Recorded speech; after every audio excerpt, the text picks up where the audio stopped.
थांबा, थोडं ऐकताय ना? आपल्या कुटुंबातील एखाद्या व्यक्तीला जेव्हा मानसिक आजार झाला आहे, तेव्हा आपल्याला कळतं की आपल्या मनाला खूप वाईट वाटतं आणि आपल्या मनात काही प्रकारची परिस्थिती निर्माण होते. अशा वेळी काय करावं? अशा वेळी आपल्या जवळच्या नातेवाईकांशी संवाद साधा. आपल्या फॅमिली डॉक्टरांना त्या रुग्णाला दाखवावं. तो रुग्ण त्याच्याबद्दल सगळी माहिती सांगेल. लक्षात घ्या, योग्य मानसिक आधारावर उपचार करणाऱ्या डॉक्टरांकडे तुम्ही दाखवलं तर तो रुग्ण आजारातून पूर्णपणे बरा होतो.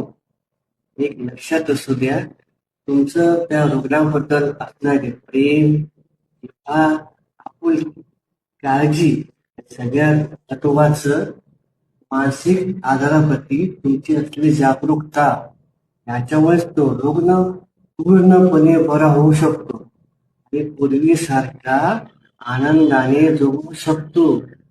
फक्त गरज असते तुम्ही एक पाऊल पुढे टाकण्याची.